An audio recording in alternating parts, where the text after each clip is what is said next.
La marche de l'empereur, d'après le film de Luc Jacquet, une édition Hachette Jeunesse.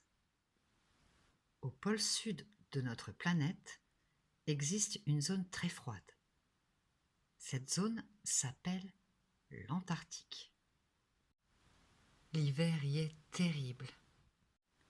Pourtant, on peut y rencontrer de curieux animaux, les manchots empereurs. Le manchot empereur est un drôle d'oiseau. Il a des ailes, mais ne vole pas. Il se nourrit de crevettes, de poissons. Lorsqu'il est debout, on dirait un petit homme à tête d'oiseau, habillé d'une longue chemise blanche et d'un long manteau noir. Au mois de mars, c'est l'automne au pôle sud. La mer se transforme en une épaisse couche de glace qu'on appelle la banquise.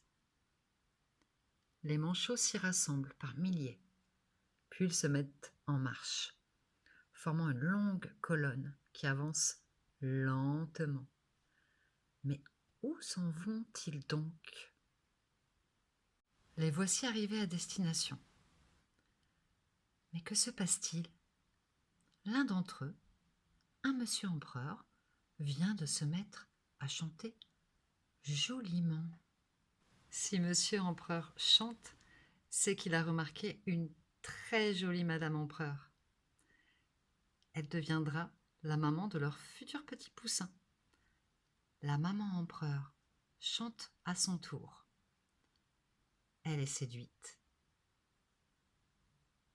Maman et papa empereur donnent naissance à un œuf. Elle doit maintenant préserver l'œuf du froid terrible. Elle le met sur ses pattes et le couvre du duvet du bas de son ventre. Il va falloir attendre 8 semaines avant de briser la coquille. Maman empereur a faim.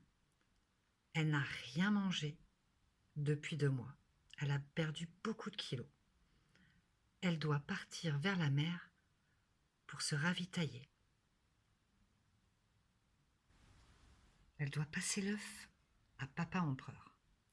C'est très dangereux car il fait très froid. Et si l'œuf roule sur la glace, il gèle tout de suite. Alors, papa et maman empereur, avec beaucoup de précautions, se mettent ventre contre ventre. Et après quelques ondulations, l'œuf quitte les pattes de maman et passe sur celles de papa. Maman empereur part avec d'autres mamans empereurs vers la mer, à plus de 200 km. Arriveront-elles à temps pour se nourrir?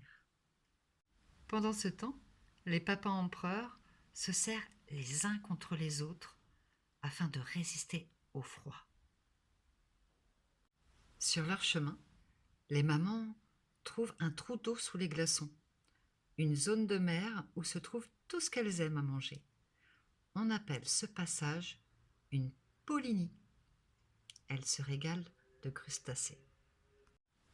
Un beau matin, pendant que maman empereur est sur la route du retour, papa empereur entend toc toc toc dans l'œuf qu'il transporte sur ses pattes.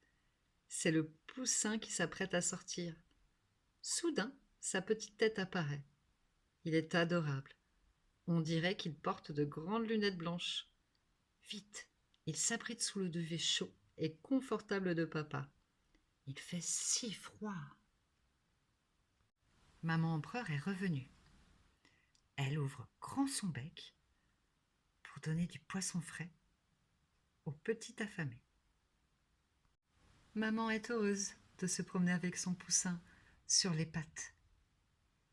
Lui, il adore pousser de petits glaçons avec son bec. Bientôt, le petit poussin se fait lourd sur les pattes de maman. Elle le pousse doucement devant elle pour qu'il aille tout seul se promener dans la colonie. Le poussin en est tout content, mais il fait encore très froid. Alors, il forme avec d'autres poussins un groupe où ils se serrent les uns contre les autres pour avoir bien chaud. Pendant ce temps, papa était parti chercher à manger. L'un et l'autre se succèdent pour donner à manger aux petits poussins. Crac, crac. La banquise fond. Nous sommes au milieu du mois d'octobre et c'est le printemps. Les manchots empereurs sont joyeux. Ils vont pouvoir trouver leur nourriture sans devoir marcher pendant de longues journées. Désormais, les poussins peuvent se déplacer tout seuls. Ils doivent tout de même faire attention aux prédateurs, comme certains oiseaux. Les petits poussins grandissent très vite. Bientôt, ils pourront chercher tout seuls leur nourriture. Et quand il sera grand à son tour, il chantera un très beau chant pour qu'une demoiselle empereur, séduite, accepte de devenir maman empereur. Fin. À bientôt.